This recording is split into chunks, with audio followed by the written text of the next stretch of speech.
তারা উঠলে কি যে করতো এখানে। আসসালামু আলাইকুম, কেমন আছেন সবাই? আলহামদুলিল্লাহ আমরা ভালো আছি, তাই না? বেবি কুলি উঠার জন্য কি করে?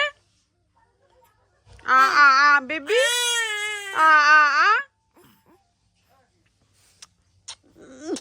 নুজি কি নুজি, এটা ময়লা। আম্মা নাতিনকে নিয়ে বসে আছে আর আমি ইফতার রেডি করলাম। উরি তাকে আছে বেবিটা। আজকে ইফতার।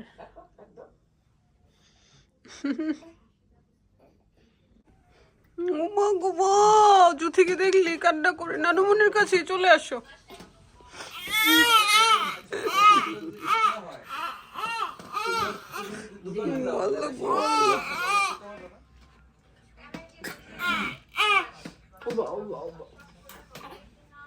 ফুফকেপুর বাসায় আসছি সন্ধ্যায় সবাই মিলে। মুড়ি ভর্তা চলতেছে। হেপির জন্য রাখছি, আমার খুব খেতে ইচ্ছা করতেছিল, আম্মা বলতেছিল হেপির হাতের মা খাওয়া। নানু বাড়িতে যাবে।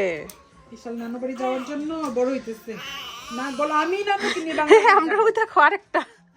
আসো আসো আসো। কি হইছে?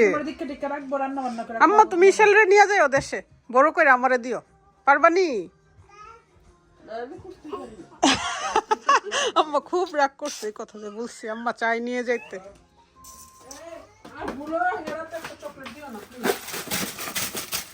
তোমার মেয়েরে দেয়া কেউ বৈশা অনেকে বেশি পাবে, অনেকে কম পাবে, কেউ ওইভাবে পাবে না।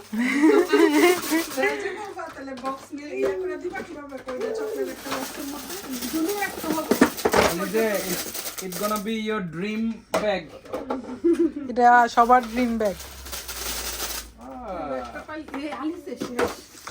ও বাবা গো, এখন না ধরে দাঁড়াই গেছে তাড়াতাড়ি করে।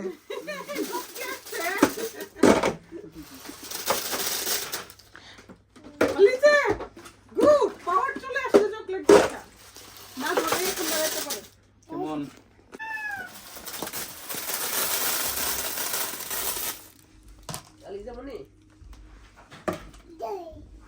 আলিজা তুমি বোপাও, এটা তো বাংলাদেশের বাচ্চাদের ড্রিম।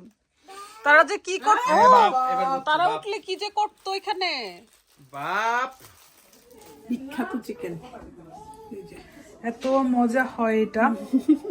বাংলাদেশে দেশি মুরগিও ফেল, মানে মনে হয় এটা রান্না করলে যে বাংলাদেশ থেকে এই মুরগিটা আসছে।